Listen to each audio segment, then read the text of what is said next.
4 साल ज़ारा अकेडमी के लिए घर से निकलती है और एक दरिंदा नुमा शख्स उसको पकड़कर उसके साथ ज्यादती करता है और उसके बाद उसको कत्ल कर देता है। इस वाक़े की डिटेल आज के इस व्लॉग में मैं आपके साथ शेयर करूंगा।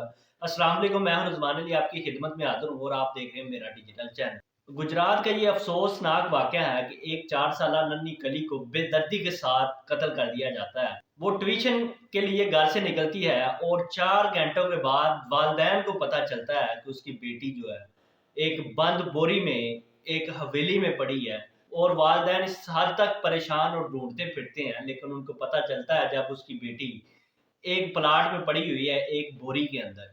गुजरात का ये अफसोसनाक वाकया जुनेद इकबाल नामी शख्स जो कि घर का सरबराह है, एक बेटा और उसकी एक बेटी है। बेटी जो है 4 साल की है, जिसका नाम ज़ारा बताया जाता है। वो सेकंड टाइम में ट्यूशन के लिए घर से निकलती है और 4 घंटे गुजरने के बाद वो घर वापस नहीं आती।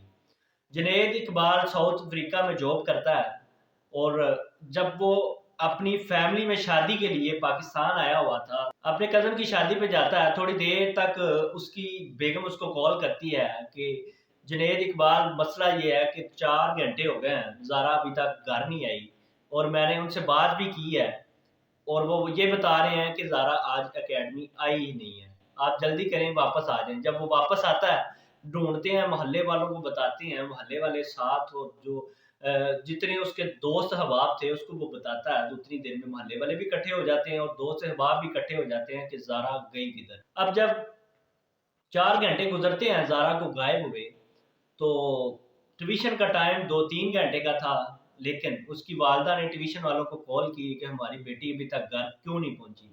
ट्यूशन वाले बताते हैं कि आज वो एकेडमी आई ही नहीं तो घर कैसे पहुंचती। वालदा की पांव से जमीन निकली, उसने अपने शोहर को बताया कि ये मसला है, जल्दी घर आ जाओ। जब वो घर पहुंचता है, उसके बाद उसको ढूंढना शुरू कर देते हैं मोहल्ले के अंदर, गलियों के अंदर, लेकिन वो ज़ारा नहीं मिलती।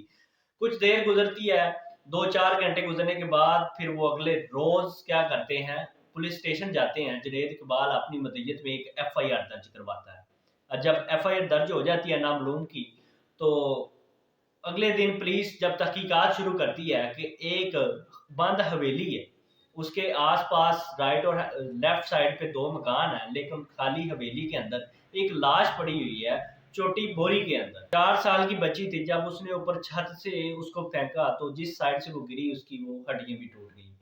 अब जब उस लाश को पकड़ा तो वहां के जो मौजूदा लोग थे वो कहते हैं कि उस बच्ची के साथ दरिंदगी के साथ ज्यादती करके उसको उसने कत्ल किया। उसके बाद उसने बंद बोरी में डाल के उस हवेली में फेंक दिया। अब बाज ये बता रहे हैं कि जो बंदा इसको उठा के लेके जाता है वो आइस का नशा करता है। पुलिस की तहकीकात जारी है। कुछ तहकीकात करने के बाद उन्होंने 5 बंदे जो कि अपनी तहवील में लिए हुए हैं, लेकिन अभी तक कंफर्म उन्होंने नहीं बताया कि ये 5 बंदों में से कोई है भी कि नहीं। जब मेडिकल रिपोर्ट ज़ारा की आएगी तब जाके ये पता चलेगा कि इसमें कोई मुजरम है या नहीं है। अब देखें, एक नन्ही कली जिसकी उम्र अभी 4 साल थी, अभी उसने दुनिया देखनी थी, उसके साथ ये दरिंदगी करके उसको कत्ल कर दिया जाता है। हम किस मुआशरे के अंदर अपनी ज़िंदगी गुजार रहे हैं कि कोई भी बंदा इस मुआशरे के अंदर सेफ नहीं है। इस तरह की वीडियो देखने के लिए मेरे चैनल को सब्सक्राइब करें। अल्लाह हाफ़िज़।